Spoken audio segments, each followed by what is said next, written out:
이 영감탱이야. 너 미쳤어?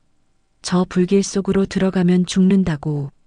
시커먼 연기가 하늘을 뒤덮고 가스통 터지는 소리가 천지를 진동하던 그날 70 먹은 꼬부랑 노인이 젖은 수건 한 장 입에 물고 화마 속으로 전력 질주했습니다.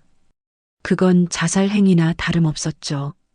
불과 1시간 전만 해도 그 노인은 시장 바닥에서 쉰내나는 낡은 잠바를 입고 구두굽이나 갈며 무시당하던 천덕꾸러기였습니다. 상인회장은 노골적으로 침을 뱉으며 장사 방해되니 당장 나가라고 소리를 질러댔었죠. 모두가 자기 목숨 하나 건사하려고 도망칠 때 왜 이 노인은 거꾸로 불지옥을 향해 달렸을까요? 그가 낡은 잠바 안쪽에 30년 넘게 숨겨온 눈물겨운 비밀이 오늘 이 5일장에서 밝혀집니다. 충남 예산의 한 작은 5일장, 새벽 공기는 알싸하지만 사람 냄새로 북적이는 이곳에 저 박춘삼의 일터가 있습니다. 일터라고 해봐야 시장 구석탱이, 화장실 가는 길목에 놓인 한평 남짓한 나무 개짝이 전부지요. 제 이름 춘삼이처럼 인생도 참 삼삼하게 흘러가면 좋으련만 현실은 고무줄 떨어진 팬티 마냥 늘어지기 일쑤입니다. 저는 여기서 구두 굽을 갈고 낡은 가방 지퍼를 고치며 하루를 보냅니다. 제 손등에는 훈장 같은 화상 흉터가 덕지덕지 붙어 있지만 사람들은 그저 징그럽다고 고개를 돌리곤 하죠. 70 중반의 나이에 낡은 국방색 야상 잠바를 교복처럼 입고 다니니 젊은 친구들 눈에는 그저 고집불통 꼰대 영감탱이로 보일 겁니다. 아이고, 영감님, 또 여기서 꾸벅꾸벅 졸고 계시네. 장사 안 할 거면 자리를 비워줘야지. 여기가 무슨 경로당인 줄 아셔? 시장 상인회장 김 사장이 지나가며 툭 내뱉습니다. 저 양반은 새로 지은 현대식 마트에 지분이 좀 있다더니 요즘 들어 부쩍 저를 내쫓지 못해 안달입니다. 저는 그저 허허 웃으며 대답하죠. 김 사장, 사람이 잠 좀 잘 수도 있지 뭘 그렇게 야박하게 굴어. 여기 구두 굽 좀 봐. 아주 깔끔하게 갈아놨으니까 이따가 가져가. 됐네요. 요즘 누가 이런 데서 구두를 고쳐요? 그냥 하나 새로 사고 말지. 영감님 때문에 시장 물 버린다는 소리 안 들리게 좀 깔끔하게 좀 하고 다니셔. 쉰내가 진동을 하네 아주. 김 사장은 코를 킁킁거리며 제 곁을 지나쳐갑니다. 그 뒤를 따르던 젊은 상인들도 낄낄거리며 한마디씩 보태더군요. 사실 제 몸에서 나는 냄새는 쉰내가 아니라 30년 넘게 몸에 밴 매캐한 연기 냄새일지도 모릅니다. 소방관으로 살며 수천 번의 화재 현장을 누볐던 그 시절의 냄새 말입니다. 하지만 퇴직하고 연금이나 받으며 편히 살지 왜 이러고 있느냐고요? 사람들은 모릅니다. 제 아들 민수가 사업한답시고 제 퇴직금이며 집이며 홀랑 다 말아먹고 소식 끊긴 지가 벌써 5년째라는 거려. 아비된 도리로 자식 원망하면 뭐 하겠습니까? 그저 이 낡은 구두방에서 한 푼 두 푼 모아 언젠가 아들이 돌아오면 뜨끈한 국밥 한 그릇이라도 사주고 싶은 게 제 마지막 욕심입니다. 영감님, 여기 운동화 밑창 좀 붙여줘요. 우리 애가 이거 아니면 안 된다고 울고불고 해서. 단골인 떡볶이집 아주머니가 헐레벌떡 뛰어옵니다. 저는 돋보기를 코끝에 걸치고 조심스레 운동화를 살핍니다. 제 손이 비록 조금 떨리긴 해도 이 가죽 만지는 감각만큼은 아직 살아있거든요. 본드를 정성스레 바르고 망치로 톡톡 두드리는 이 시간이 저에게는 유일한 평화입니다. 그런데 오늘따라 시장 분위기가 평소와 다릅니다. 상인의 축제라고 해서 시장 중앙광장에 커다란 천막이 쳐지고 가스통들이 줄지어 들어오더군요. 흥겨운 뽕짝 노래가 울려 퍼지고 사람들은 공짜 국밥을 먹으러 구름처럼 몰려듭니다. 저 같은 찬밥 신세는 끼어들 틈도 없었죠. 에휴, 불 조심들 해야 할 텐데. 가스통 옆에서 담배를 저렇게 피워대면 쓰나.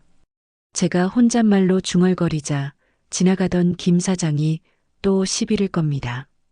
영감님은 참견도 팔자셔. 저건 전문가들이 다 알아서 설치한 거니까 신경 끄고 본인 코나 닦으세요. 오늘 귀한 손님들 많이 오니까 구석에 처박혀서 나오지 마시라고요. 아시겠어요? 그의 말에 가슴 한구석이 찌릿했지만 저는 그저 낡은 야상 주머니에 손을 찔러 넣었습니다. 주머니 속에는 30년 넘게 저와 함께했던 낡은 소방용 다목적 칼이 만져졌습니다. 소방관 시절 생사의 갈림길에서 수많은 목숨을 구했던 그 든든한 쇳덩이가 오늘따라 차갑게 느껴지더군요. 사람들은 저를 쓸모없는 노인이라 부릅니다. 제 과거가 무엇이었는지, 제가 어떤 불길을 뚫고 사람들을 업어날랐는지 아무도 궁금해하지 않죠. 그저 시장 바닥의 풍경을 헤치는 낡은 가구 같은 존재일 뿐입니다. 하지만 저는 알고 있었습니다. 이 시장 구석구석, 어디가 위험하고 어디가 취약한지 제 코는 이미 본능적으로 반응하고 있었거든요. 바람의 방향이 바뀌고 있었습니다. 평온해 보이던 오일장에 불길한 연기 냄새가 섞여 들어오기 시작한 건 바로 그때였습니다. 시장 중앙 광장에서는 트로트 가수의 노랫소리가 쩌렁쩌렁 울려 퍼지고 있었습니다. 오늘은 상인회에서 주최하는 5일장 상생 축제 날이었죠.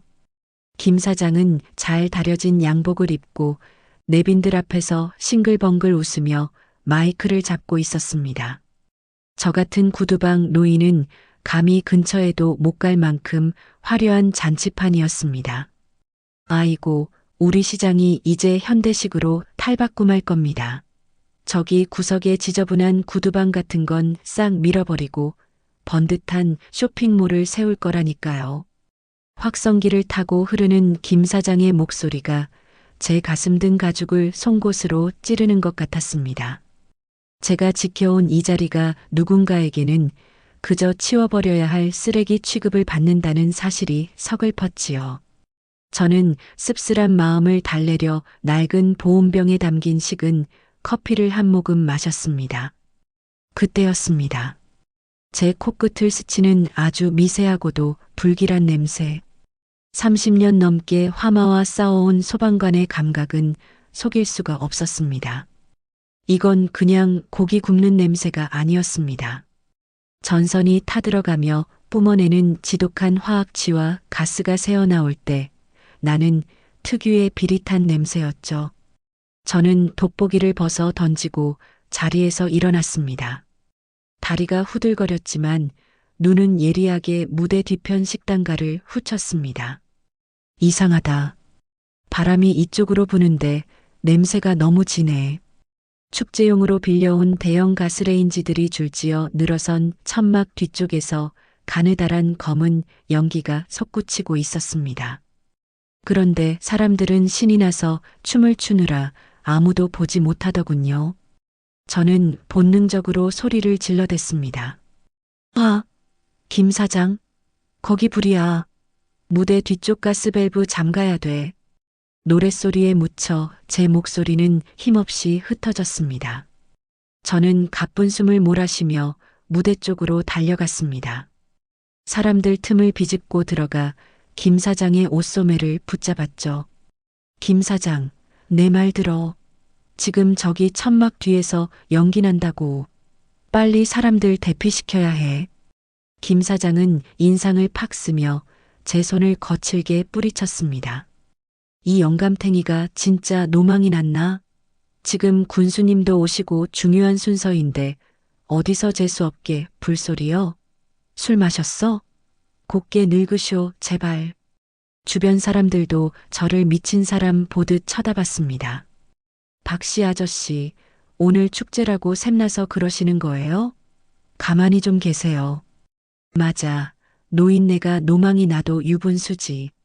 저기 고기 굽느라 연기 나는 거 가지고 난리는 사람들의 비아냥거림이 쏟아졌습니다. 억울하고 분해서 눈물이 핑 돌 지경이었죠. 하지만 저는 알았습니다. 저건 고기 연기가 아니라는 걸요. 연기의 색깔이 점점 짙은 회색에서 칠흑 같은 검은색으로 변하고 있었습니다. 불길이 가연성 소재인 천막을 잡아먹기 시작했다는 신호였죠. 이 사람들아, 내 말 좀 믿어줘. 내가 소방관을 30년을 했어. 지금 저거 큰 불이야. 제가 미친 듯이 소리쳤지만 돌아오는 건 차가운 냉소뿐이었습니다. 김 사장은 급기야 청년 회원들을 불러 저를 광장 밖으로 끌어내라고 시키더군요.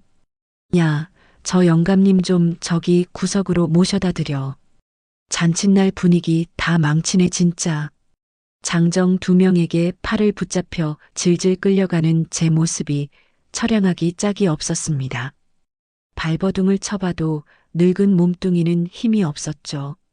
그 순간 제가 우려했던 일이 터지고 말았습니다. 펑 마이너스 하는 고막을 찢는 듯한 폭발음과 함께 무대 뒤편 천막이 공중으로 솟구쳤습니다. 순식간에 시뻘건 불기둥이 하늘 높이 치솟았고 즐겁던 음악 소리는 비명으로 바뀌었습니다. 불이야. 진짜 불이 났어. 누군가의 외침과 동시에 5일장은 아수라장이 되었습니다. 방금 전까지 저를 비웃던 사람들은 서로를 밟고 지나가며 도망치기 바빴죠. 김 사장 역시 제일 먼저 단상에서 뛰어내려 주랭랑을 쳤습니다. 검은 연기가 순식간에 시장 골목을 메우기 시작했습니다. 사람들은 눈을 뜨지 못해 우왕좌왕하고 여기저기서 가스통 터지는 소리가 천둥처럼 울렸습니다. 저는 바닥에 나동그라진 채 그 광경을 지켜봤습니다. 가슴이 뛰기 시작했습니다. 두려움 때문이 아니었습니다. 꺼져가던 제 심장의 엔진이 다시 뜨겁게 달궈지는 소리였습니다. 그래. 아직 내 손이 떨려도 이 몸은 기억하고 있어. 저는 도망치는 인파를 해치고 제 구두방 괴짝으로 달려갔습니다. 거기엔 제가 퇴직할 때 동료들이 선물해준 낡은 소방용 장갑과 늘 곁에 두던 커다란 물통이 있었습니다. 사람들은 모두 밖으로 나가려는데 저는 무너진 가슴을 부여잡고 불길이 시작된 시장 한복판을 향해 눈을 부릅떴습니다. 그때 멀리서 절규하는 목소리가 들려왔습니다. 우리 애가, 우리 손주가 저기 천막 안에 있어요. 제발 좀 도와주세요. 아까 저를 조롱하며 쫓아냈던 김 사장이었습니다. 그는 불길에 휩싸인 귀빈실 천막 앞에서 발만 동동 구르며 통곡하고 있었습니다. 하지만 누구도 그 뜨거운 불길 속으로 들어갈 엄두를 내지 못했죠. 소방차는 시골길을 달려오느라 아직 소리조차 들리지 않았습니다. 저는 낡은 야상 잠바를 벗어 물통에 푹 적셨습니다. 그리고 그것을 머리에 뒤집어 썼습니다. 제 인생의 가장 찬란하고도 고통스러웠던 현장으로 다시 돌아갈 시간이 된 것입니다. 안 돼. 가면 죽어. 영감님, 제정신이야? 제 팔을 붙잡는 누군가의 손길을 거칠게 뿌리쳤습니다. 지금 이 순간 제 귀에는 사람들의 비명도 가스통 터지는 굉음도 들리지 않았습니다. 오직 불길이 공기를 집어삼키며 내는 그 기분 나쁜 씩씩거림과 어딘가에서 들려오는 아이의 가느다란 울음소리만이 제 고막을 때리고 있었죠. 화마라는 놈은 참으로 공평하고도 잔인합니다. 아까 저를 무시하던 김 사장이나 구두 굽을 갈러오던 아주머니나 이 불길 앞에서는 그저 타버릴 고깃덩어리에 불과하니까요. 시장 천막의 폴리에스테르 재질이 타들어가며 내뿜는 유독가스는 한 모금만 마셔도 폐가 타버리는 치명적인 독약입니다. 콜록, 콜록. 비켜요. 다들 뒤로 물러나라고. 저는 젖은 잠바를 머리에 뒤집어 쓴 채 몸을 최대한 낮췄습니다. 연기는 위로 뜨고 맑은 공기는 바닥에 층을 이룬다는 건 소방관들의 기초 상식이죠. 사람들은 당황해서 고개를 쳐들고 뛰다가 연기를 마시고 쓰러졌지만 저는 마치 사냥감을 쫓는 맹수처럼 바닥을 기듯이 불길 속으로 파고들었습니다. 눈앞이 보이지 않았습니다. 칠흑 같은 어둠보다 더 무서운 검은 연막이 시야를 가렸죠. 하지만 저는 이 시장 바닥을 눈 감고도 훤히 꿰고 있습니다. 왼쪽으로 세 발짝 가면 떡볶이집 가스배관이 있고 오른쪽으로 꺾으면 김 사장이 자랑하던 귀빈실 천막이 나옵니다. 애기야, 어디 있니? 할아버지 목소리 들리면 대답해라. 목소리를 높여 부르고 싶었지만 입을 여는 순간 뜨거운 열기가 폐부 깊숙이 박힐 것을 알기에 저는 젖은 수건을 입에 꽉 문 채 마음속으로 외쳤습니다. 그때였습니다. 치익. 제 머리 위로 타오르던 천막천이 녹아내려 어깨에 떨어졌습니다. 낡은 야상 잠바가 치익 소리를 내며 연기를 냈지만 저는 멈추지 않았습니다. 소방관 시절 무너지는 건물 속에서 동료를 잃었을 때보다 지금 제 심장은 더 뜨겁게 뛰고 있었습니다. 아이고, 우리 손주. 저기 영감이 들어갔어. 저 미친 영감이 들어갔다고. 멀리서 들려오는 김 사장의 절규 섞인 외침이 들렸습니다. 그는 제가 아이를 구하러 들어간 걸 보고도 감히 따라올 엄두를 내지 못했습니다. 그게 인간의 본능이죠. 하지만 저는 그 본능을 30년 전에 버린 사람입니다. 드디어 귀빈실 천막 입구에 도달했습니다. 이미 입구는 불기둥이 가로막아 거대한 불의 장벽이 되어 있었습니다. 일반인이라면 여기서 포기했겠지만 제 눈에는 불길 사이에 빈틈이 보였습니다. 산소가 공급되는 방향과 불꽃의 흐름. 저는 잠시 숨을 참았습니다. 그리고 단 한 번의 기회를 노려 불길 속으로 몸을 날렸습니다. 뜨겁다. 정말 뜨거워. 살점이 타는 듯한 통증이 느껴졌지만 저는 멈추지 않고 구석진 테이블 밑을 살폈습니다. 그곳에 작은 몸집의 아이가 얼굴이 하얗게 질린 채 인형을 꼭 껴안고 쓰러져 있었습니다. 연기에 질식해 정신을 잃어가고 있었죠. 찾았다. 요 녀석아. 저는 지체 없이 제 입에 대고 있던 젖은 수건을 떼어 아이의 코와 입을 가려주었습니다. 제 폐로 뜨거운 연기가 훅 들어왔습니다. 목구멍이 칼로 긋는 것처럼 아팠고 눈앞이 번쩍거렸습니다. 박춘삼, 정신 차려. 여기서 쓰러지면 너도 죽고 이애도 죽는다.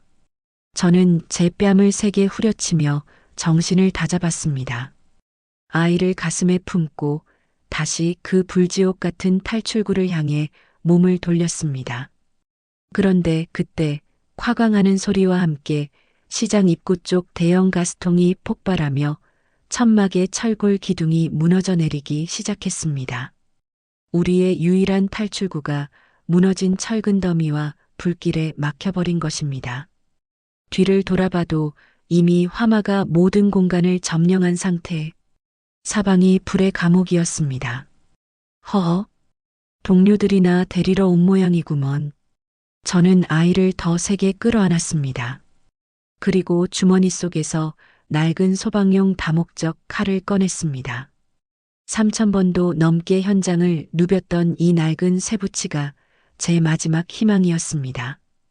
탈출구가 막혔다면 길을 만들어서라도 나가야 했습니다. 사방은 이미 불의 바다였습니다. 천장에서 녹아내린 비닐 화합물이 마치 용암처럼 뚝뚝 떨어지고 있었죠. 정상적인 사람이라면 공포에 질려 정신을 놓았겠지만 제 몸은 기이할 정도로 차분해졌습니다. 소방관으로 살았던 30년 세월이 제 혈관 속에서 다시 요동치기 시작한 겁니다. 아가, 조금만 참아라. 이 할애비가 반드시 데리고 나갈게. 저는 아이를 제 야상 안쪽으로 깊숙이 밀어 넣었습니다. 아이의 작은 심장 박동이 제 가슴팍에 느껴졌습니다. 이 떨림이 멈추게 할 수는 없었습니다. 하지만 정면의 출구는 이미 거대한 철골 기둥이 무너져 내려 산더미 같은 불꽃벽을 만들고 있었죠. 그래, 화마 이놈아. 내가 길을 막으면 나는 길을 만들면 그만이다. 저는 주머니에서 꺼낸 낡은 소방용 다목적 칼을 움켜쥐었습니다. 손이 덜덜 떨렸지만 칼날을 세우는 순간 눈빛만큼은 서슬퍼렇게 살아났습니다. 저는 불길이 가장 약한 천막의 측면을 노렸습니다. 그곳은 대형 냉장고가 버티고 있어 열기가 조금이나마 차단된 사각지대였죠. 으악! 저는 기압을 넣으며 칼로 두꺼운 천막천을 위에서 아래로 단숨에 그어내렸습니다. 30년 전 무너진 백화점 잔해 속에서 사람을 구할 때 썼던 바로 그 감각이었습니다. 찢어진 틈 사이로 시원한 공기가 아주 잠시 들어오는가 싶더니 이내 바깥의 산소를 만난 불길이 확 하고 기세 좋게 달려들었습니다. 이른바 백드래프트 현상이었죠. 저는 찰나의 순간에 아이를 감싸 안고 바닥을 굴렀습니다. 제 등 뒤로 뜨거운 화염의 혓바닥이 스쳐 지나가는 게 느껴졌습니다. 야상 점퍼에 불이 붙었지만 끌 시간조차 없었습니다. 저는 아이가 연기를 마시지 않게 제 젖은 셔츠 자락을 찢어 아이의 코를 더 단단히 감쌌습니다. 춘삼아, 죽지 마라. 아직은 아니다. 제 자신에게 주문을 걸 듯 중얼거렸습니다. 다리가 후들거리고 폐는 터질 것 같았지만 저는 아이를 안고 다시 일어섰습니다. 찢어낸 천막 틈 사이로 좁은 통로가 보였습니다. 그곳은 시장 상인들이 쓰레기를 쌓아두던 뒷골목이었죠. 평소엔 냄새난다고 다들 피해가던 그 지저분한 골목이 지금은 유일한 생명줄이었습니다. 하지만 그 길마저 순탄치 않았습니다. 쌓여있던 폐지더미에 불이 옮겨붙어 거대한 불의 장벽을 이루고 있었거든요. 저는 주변을 둘러봤습니다. 마침 식당에서 쓰던 커다란 고무대야에 물이 반쯤 차 있는 게 보였습니다. 저는 주저없이 그 대야를 뒤집어 썼습니다. 차가운 물이 온몸을 적시는 순간 정신이 번쩍 들더군요. 아이를 품에 꼭 안고 고무대야를 방패 삼아 불길이 넘실대는 폐지더미 사이를 돌진했습니다. 비켜라. 이 지옥 같은 불덩어리들아. 불길을 뚫고 지나가는 그 몇 초가 마치 몇 년처럼 길게 느껴졌습니다. 고무 타는 냄새와 제 살점이 익어가는 냄새가 뒤섞여 코를 찔렀습니다. 드디어 골목 끝 시장 외곽에 탁 트인 공터가 보이기 시작했습니다. 그때였습니다. 뒤쪽에서 다시 한번 거대한 폭발음이 들렸습니다. 아마 식당가의 마지막 가스통이 터진 모양이었습니다. 그 충격파로 제 몸이 공중으로 붕 떴고 저는 아이를 감싸 쥔 채 콘크리트 바닥 위로 거칠게 내동댕이 쳐졌습니다. 컥! 입안에서 비릿한 피 맛이 났습니다. 눈앞이 하얗게 전멸하며 정신이 아득해졌습니다. 손가락 하나 까딱할 힘이 없었죠. 하지만 제 품속에서 아이의 가느다란 기침 소리가 들려왔습니다. 콜록, 콜록, 할아버지. 그 소리에 감겼던 제 눈이 번쩍 떠졌습니다. 저는 피 섞인 침을 뱉어내며 간신히 상체를 일으켰습니다. 저 멀리서 사람들이 달려오는 소리가 들렸습니다. 저기 봐. 누가 나왔어. 사람이다. 아니, 저건 아까 그 구두방 영감 아냐? 아이를 안고 있어. 사람들의 경악 어린 목소리가 들려왔습니다. 김 사장이 제일 먼저 달려와 제 품에 있던 아이를 낚아채듯 안았습니다. 내 새끼, 아이고 내 손주야. 살았구나, 살았어. 김 사장은 아이를 붙잡고 오열했습니다. 하지만 그 누구도 시커먼 죄로 뒤덮여 바닥에 쓰러져 있는 저에게는 손을 내밀지 않았습니다. 저는 거친 숨을 몰아쉬며 낡은 야상 주머니를 뒤졌습니다. 제 몸보다 소중한 30년 세월이 담긴 그 낡은 소방용 칼이 아직 제 손에 쥐어져 있는지 확인하고 싶었거든요. 그때 멀리서 요란한 사이렌 소리가 들려왔습니다. 진짜 소방차들이 도착한 겁니다. 저는 안도의 한숨을 내쉬며 그대로 바닥에 고개를 떨궜습니다. 뜨거웠던 열기가 조금씩 식어가는 게 느껴졌습니다. 사이렌 소리가 5일장을 가득 메웠습니다. 뒤늦게 도착한 소방대원들이 일사불란하게 움직이며 불을 끄고 잔불을 정리하기 시작했죠. 하지만 사람들의 시선은 타버린 천막이 아니라 바닥에 대자로 뻗어 있는 저 박춘삼에게 꽂혀 있었습니다. 제 몰골은 그야말로 처참했습니다. 야상 잠바는 여기저기 구멍이 뚫려 너덜거렸고 얼굴은 숯검댕이를 뒤집어 써서 누가 누군지 알아볼 수도 없을 지경이었으니까요.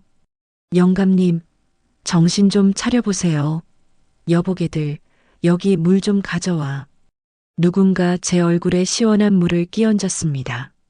정신이 번쩍 들더군요.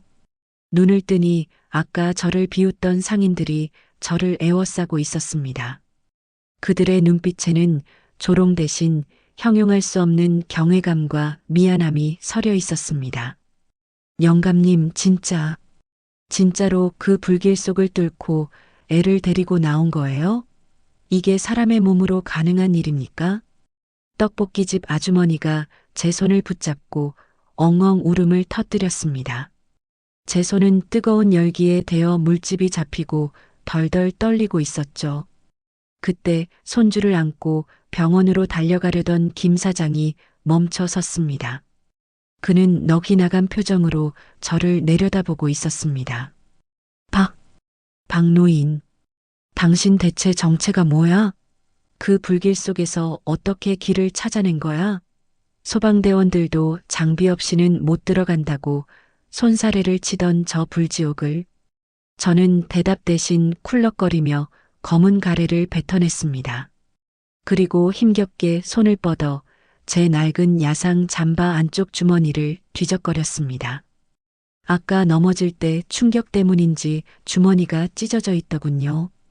거기서 빛바랜 종이 한 장이 툭 하고 바닥에 떨어졌습니다. 바람에 살랑이며 김 사장 발 앞에 멈춘 그 종이. 김 사장은 홀린 듯 그 종이를 집어들었습니다. 이게 뭡니까? 대한민국 소방청? 임용장? 소방경 박춘삼? 김 사장의 목소리가 파르르 떨렸습니다. 주변에 있던 상인들도 숨을 죽이고 그 종이를 들여다봤습니다. 30년 전 제가 처음 소방관이 되었을 때 받았던 그 낡은 임용장이었습니다. 비록 아들이 집을 날려먹었어도 이 종이 한 장만큼은 제 목숨처럼 간직하며 낡은 야상 속에 품고 다녔던 제 자부심이었죠. 당신, 진짜 소방관이었어? 그것도 30년을 넘게 현장을 지킨 베테랑? 김 사장의 얼굴이 순식간에 불그락푸르락 변했습니다. 본인이 그동안 저에게 했던 모진 말들, 쉰내난다며 침을 뱉고 노망난 영감탱이라며 끌어내려 했던 그 기억들이 화살이 되어 본인의 가슴을 찌르는 모양이었습니다.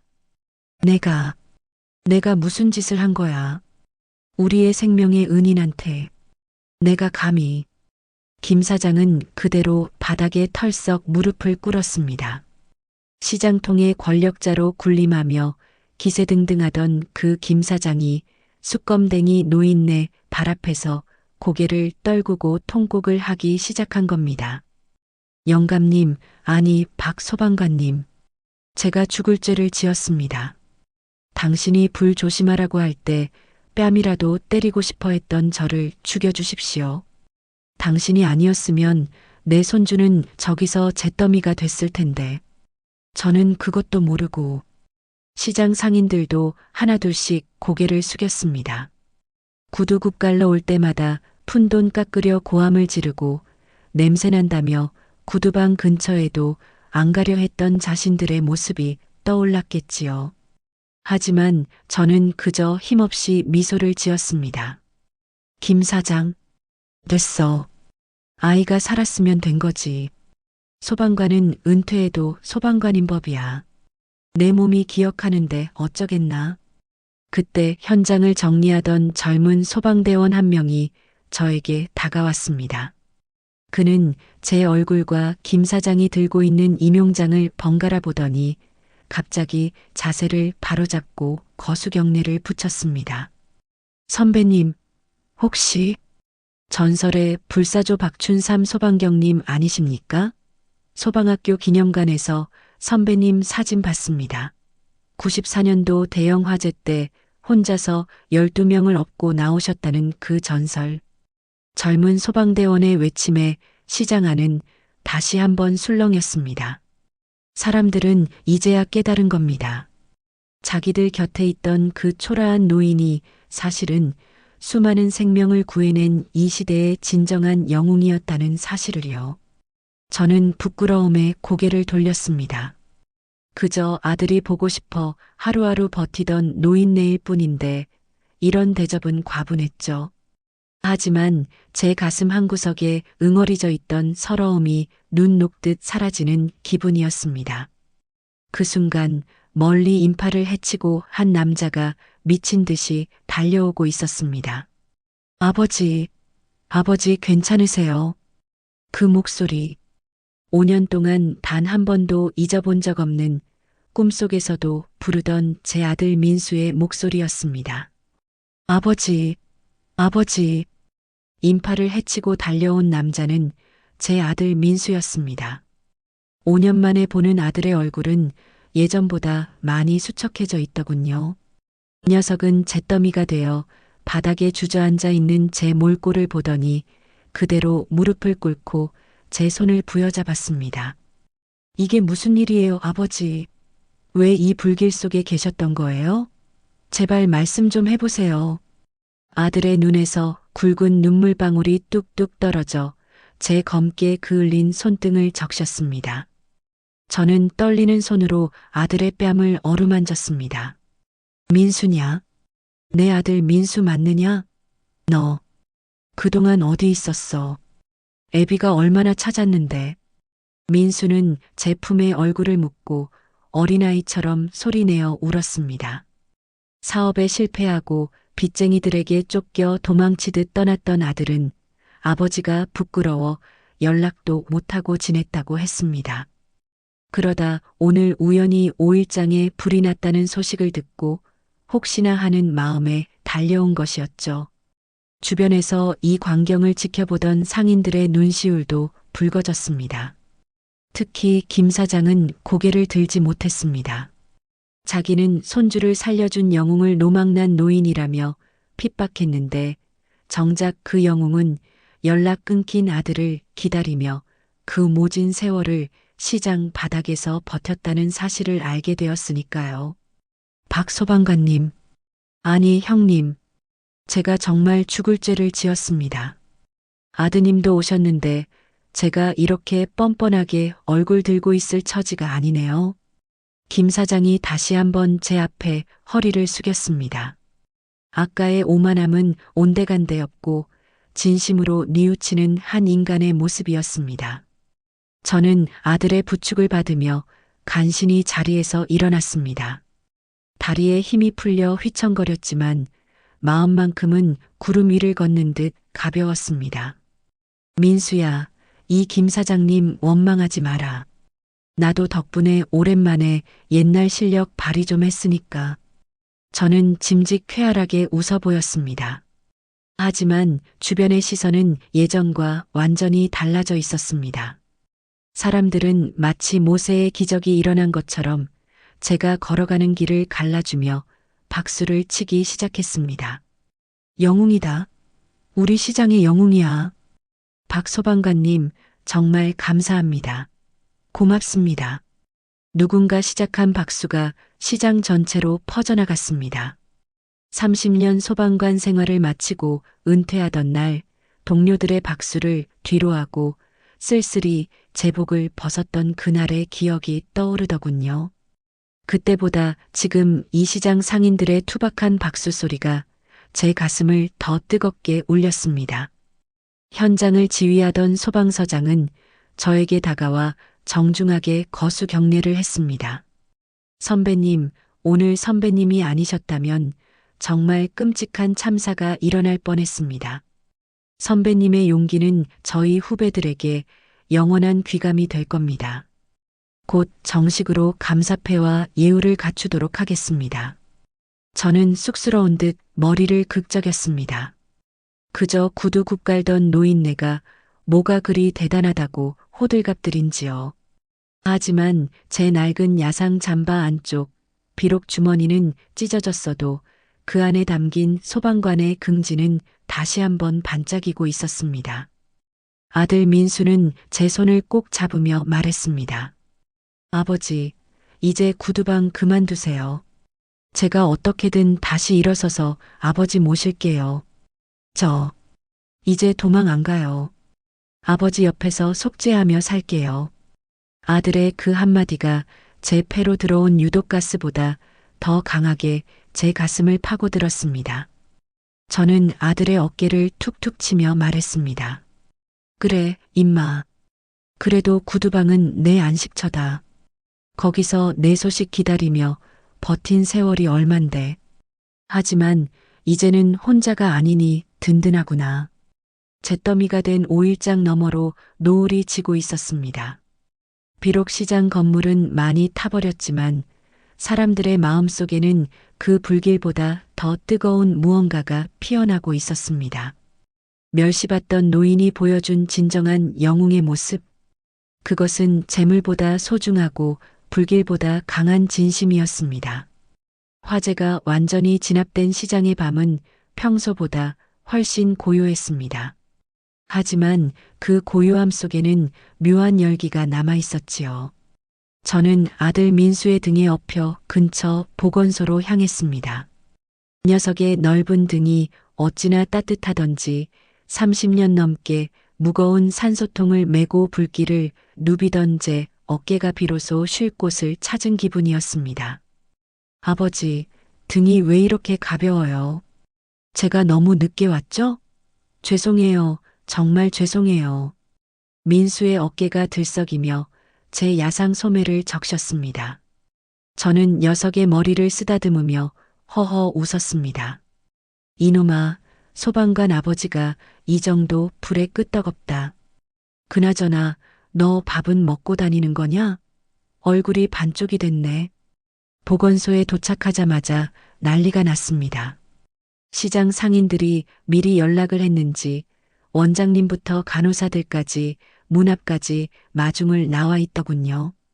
평소엔 박 영감님 오셨어요? 하며 대충 진통제나 지어주던 곳이었는데 오늘은 마치 귀빈이라도 모시는 분위기였습니다. 박 소방관님, 이쪽으로 앉으세요. 어휴, 이 화상 자국 좀 봐. 이걸 참으면서 아이를 구하신 거예요? 원장님이 제 팔에 묻은 수검댕이를 닦아내며 연신 감탄을 내뱉었습니다. 치료를 마치고 붕대를 칭칭 감은 채 나오는데 보건소 앞에는 더 놀라운 광경이 펼쳐져 있었습니다. 김 사장을 필두로 시장 상인 수십 명이 줄을 지어 서 있더군요. 아이지, 이 밤중에 다들 안 가고 여기서 뭐들 하시는 거야? 제 물음에 김 사장이 큼큼 목소리를 가다듬더니 제 앞으로 다가왔습니다. 그의 손에는 낡은 봉투 하나와 따뜻한 국밥 한 그릇이 들려 있었습니다.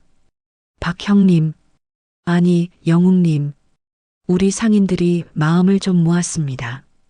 시장 복구하는데 돈이 많이 들겠지만 형님 치료비랑 아드님 정착 자금에 조금이라도 보태시라고요. 이건 절대로 거절하시면 안 됩니다. 김 사장의 눈은 진심으로 젖어 있었습니다. 평소 같으면 영감님 돈독 올랐어? 하며 비아냥거렸을 사람들이 이제는 제 손을 잡지 못해 안달이었습니다. 떡볶이집 아주머니는 아예 냄비째로 국밥을 싸우셨더군요. 영감님, 아니 아저씨. 우리 애 살려주신 거 평생 안 잊을게요. 이제 그 구석탱이 구두방 말고 새로 짓는 상가 제일 좋은 자리에 번듯한 구두 수선점 내드릴 테니까 걱정 마세요. 사람들의 따뜻한 말 한마디 한마디가 제 가슴속 응어리를 녹여주었습니다. 평생 남을 위해 불길로 뛰어들었지만 정작 제 삶은 차가운 냉대뿐이었다고 생각했는데 아니었습니다. 진심은 언젠가 통하게 마련이고 선행은 결국 돌고 돌아 자신에게 돌아온다는 진리를 70이 넘어서야 온몸으로 깨닫게 된 것이죠. 며칠 뒤 시장은 복구 작업으로 활기를 띠었습니다. 그런데 제 구두방 자리에 커다란 현수막이 하나 걸렸습니다. 우리 시장의 자부심, 전설의 소방관 박춘삼님의 새 출발을 응원합니다. 그걸 본 민수가 쑥스러운 듯 웃더군요. 민수는 시장 상인회에서 주선해준 일자리를 얻어 제 곁을 지키기로 했습니다. 아들과 함께 매일 아침 시장 골목을 쓸고 상인들과 인사를 나누는 일상.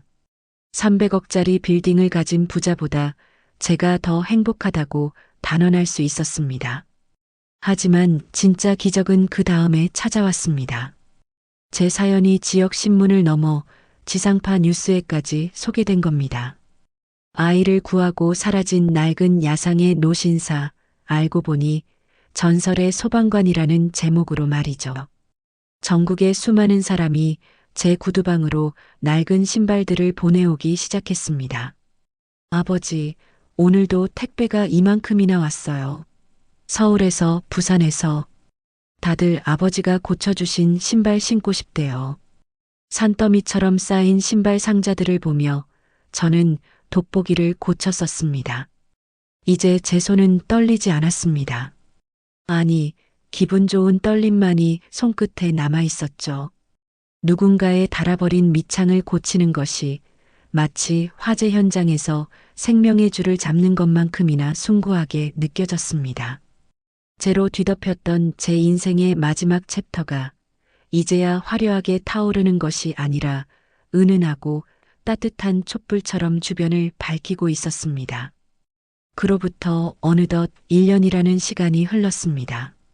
잿더미가 되었던 5일장은 이제 몰라보게 변했습니다.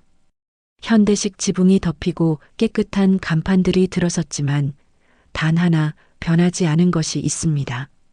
바로 시장 입구 가장 목 좋은 곳에 자리 잡은 영웅 구두 수선소입니다.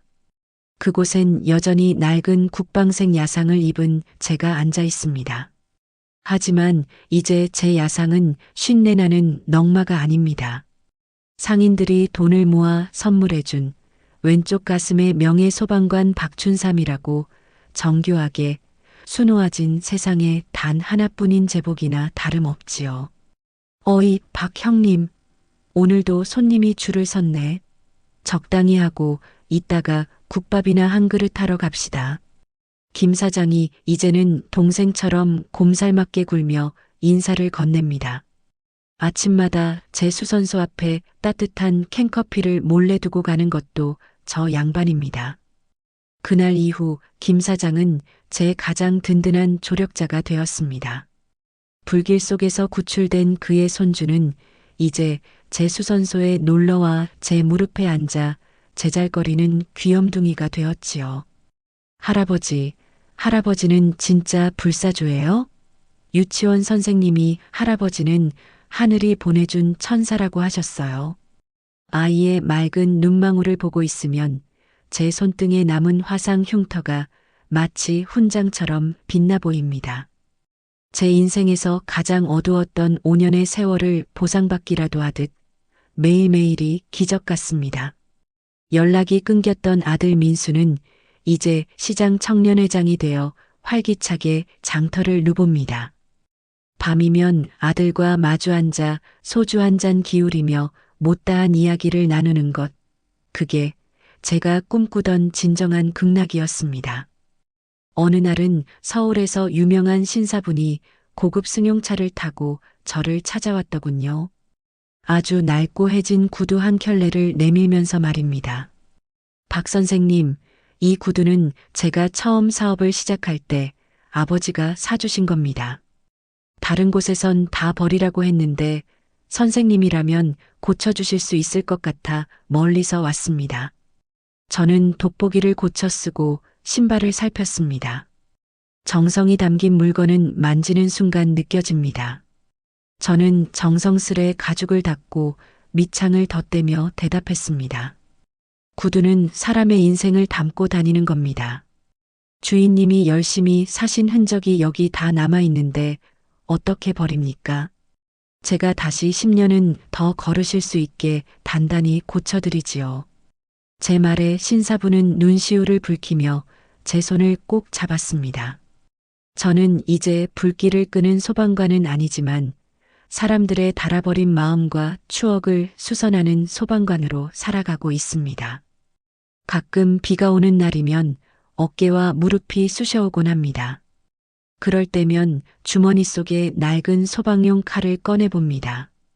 검게 그을린 그 쇳덩이는 저에게 말해주는 것 같습니다. 박춘삼, 너는 여전히 살아있고 여전히 누군가에게 필요한 사람이다라고요. 시청자 여러분, 인생이라는 게 참 얄궂지요? 죽을 것 같은 절망 뒤에 생각지도 못한 선물이 기다리고 있고 가장 낮고 초라한 곳에 가장 찬란한 영웅이 숨어 있기도 합니다. 저 같은 늙은이도 다시 일어섰습니다. 그러니 지금 혹시 힘든 시간을 보내고 계신다면 절대로 포기하지 마십시오. 당신의 낡은 잠바 안쪽에도 세상을 감동시킬 뜨거운 진심이 반드시 들어있을 테니까요. 오늘도 저는 5일장의 문을 엽니다. 이제 사람들은 저를 구두방 영감이라 부르지 않습니다. 그들은 저를 우리의 수호천사라 부르며 환하게 웃어줍니다. 다시 흐르는 시간 속에서 저는 이제야 진정한 평화를 느낍니다. 매캐한 연기 냄새 대신 이제는 사람 사는 향기 가득한 이 시장 바닥이 저의 마지막 화제 현장이자 영원한 안식처입니다. 구독과 좋아요는 영상